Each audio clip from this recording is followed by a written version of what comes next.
It is Eric Erickson here, and I am delighted to have you. Los Angeles is or isn't burning. It's Pavlov's fire. Welcome. The phone number 877-973-7425. So we got riots. They're not in Los Angeles. So you got the American media is out there saying Los Angeles is not burning. Everything is fine. They're gaslighting us. This is what has happened time and time and time again during the summer riot season, and we have yet again arrived at this year's summer riot season. It never seems to really happen a lot when Democrats are in the White House, but they can't help themselves on the left for all sorts of reasons. Los Angeles is not technically on fire. The riots are in Paramount, California. So all the reporters say Los Angeles, there's nothing happening in Los Angeles. Yeah, okay, it's Paramount, California, which is part of Los Angeles County. They're really, really trying to cover this up. Gavin Newsom is out with a tweet right now saying, please stop doing this. You're giving Trump ammunition. Adam Schiff, the senator from California, is saying the optics of this look bad, guys. It's not the riots that are bad, you see, it's the optics. And you have to understand these people have embraced the idea that vandalism is not damage or bad or violent because there's insurance. Only harming people is bad. What actually happened? The Los Angeles Times, to their credit, does a very good job. If you got the show notes today, text data to 33777. It's in there. Los Angeles Times breakdown. Basically, a California assemblyman saw ICE cars, SUVs. He was on the road. They were headed in the opposite direction. He turned around and followed them, and they went to a facility near a Home Depot. He got on social media, let everyone know, and the mob was summoned. A Democratic politician sending out the riot signal on social media, and the protesters showed up. The protests over time turned violent, and Donald Trump says he's sending out the National Guard. Now, the talking point from the Democrats and the media is that this is what provoked the rioters to riot. There's a problem here. Let me first play you Karen Bass, the mayor of Los Angeles. Oh, I'm worried about everybody. I'm worried about members of law enforcement. I'm worried about the safety of the people who are peacefully protesting. I'm worried about the businesses that might get vandalized. I'm worried about the vandalism that took place around the federal building. All of that. We do not need to see our city torn apart. And the idea that the federal government that should be assisting us is a contributing factor, I think is very tragic. When I see the protesters, I know that so many people are affected by this. Their families are affected by this. It's the National Guard being there is a contributing factor. Well, they asked the chief of police for the city of Los Angeles about the National Guard exacerbating the tensions. What was the catalyst for us seeing the second and third day of this becoming increasingly more violent? To be able to say it's because of the National Guard, I can't, because there aren't enough on the ground at this point to make a difference. I've seen civil unrest a number of times before, and generally the second and third days are more violent than the initial phase.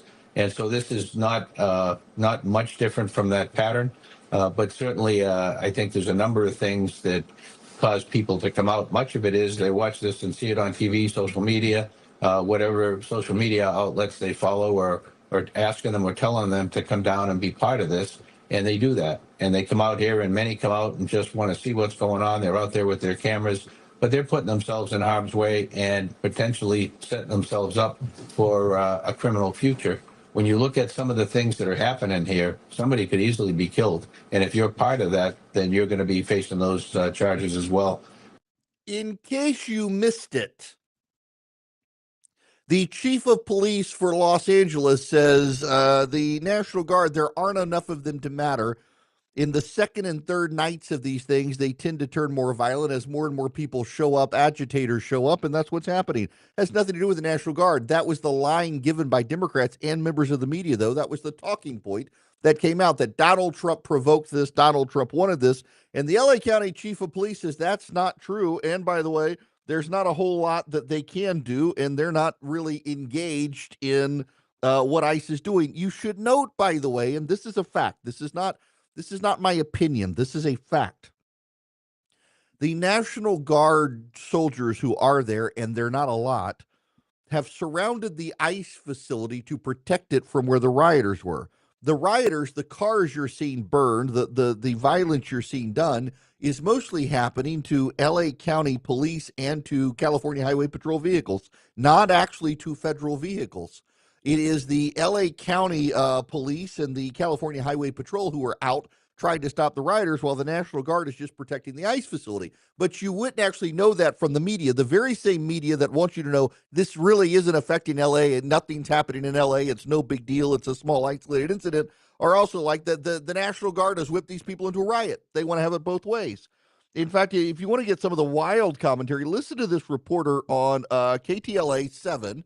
It's the ABC affiliate in Los Angeles. Just listen to this for a minute. Large group of people. It could turn very volatile if you move law enforcement in there in the wrong way and turn what is just a bunch of people having fun watching cars burn into a massive confrontation. People having fun watching cars burn is the rhetoric. A little more from Channel 7 out there. Wild commentary. Watch it, just people having fun watching cars burn. That's all it is. Demonstrations had been going on right outside the Federal Detention Center. Most of those demonstrators were very peaceful. They were chanting, they were shouting.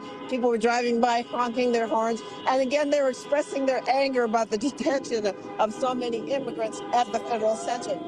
Most of the evening, the federal agents stayed inside the building, but at a certain point, some of the demonstrators got very close to the property. In fact, some of them went onto the property, started tagging the building, started banging at fences. And shortly after all that happened, the agents started firing off tear gas, and then they came out.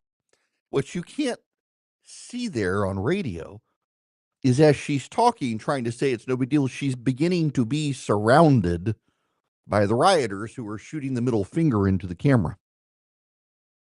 Yes, Donald Trump, of course, has weighed in on what's happening. We're going to be watching it very closely. And when they spit at people, you know, they spit. That's their new thing. They spit, and worse, you know what they throw at them, right?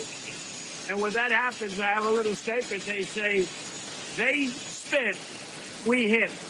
And I told They spit, we hit. He's not backing down on this. And they're in an absolute meltdown over the situation, claiming that the National Guard has exacerbated this. Here's the spin from MSNBC. Yeah, I think that's exactly right, Ali. I think that's the right analysis. Look, it didn't really reach this point of the scale and the intensity of this protest and the scale and the intensity of the confrontation between protesters and law enforcement until National Guard troops were deployed here today. That very much poured gasoline on the flames, and that very much led to the LAPD, acting as in as widespread and aggressive a manner as we saw them acting today. Now, just wait a second. I want to go back.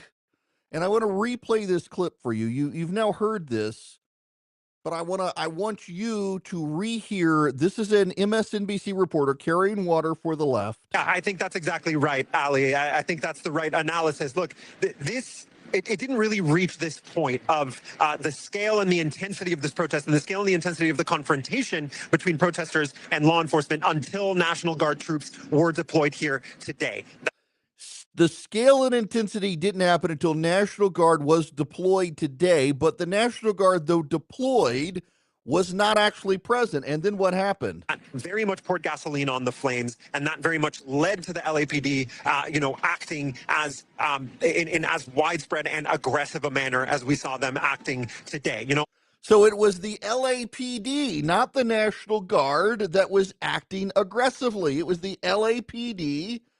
Not the National Guard. Let's go back to the LAPD police chief on whether or not the National Guard is what poured gasoline on the fire, because that's contingent from MSNBC and Daniel Noriega, who is an NBC News reporter. What was the catalyst for us seeing the second and third day of this becoming increasingly more violent? To be able to say it's because of the National Guard, I can't, because there aren't enough on the ground at this point to make a difference. I've seen civil unrest a number of times before, and generally the second and third days are more violent than the initial phase. And so this is not much different from that pattern. But certainly, I think there's a number of things that cause people to come out. Much of it is they watch this and see it on TV, social media, whatever social media outlets they follow, or asking them or telling them to come down and be part of this. Including a California assemblyman. So the LAPD chief, who I would venture to categorize as an expert, probably more of an expert than an NBC News reporter on the ground, says the National Guard actually has nothing to do with exacerbating the situation. It's the social media feeds encouraging people to come down. Now, Real Talk on MSNBC this morning, they're obviously very not happy about it. I think when Gavin Newsom talks about it, I take him at his word. I do believe he believes what he's saying. I think they're willing to have this fight. I think they want it to go to the courts, and that they think ultimately that the American public will find it inhumane once you start to go after people who they feel like didn't do anything wrong. I think when it does go to the courts, for people thinking, oh, the courts are going to step in and say you can't use the military, I don't know that that's how this court is going to decide. I think it's very clear the court feels like the president has a lot of authority, particularly when it's under the guise of national security. And I think he'll have a lot of freedom, even if this hasn't been done since 1965. And even if he takes it a step further and goes for the Insurrection Act, I think that he has the backing, and he feels like he has the backing of the courts to do this. He does. I think he does. He's got the legal authority to do it.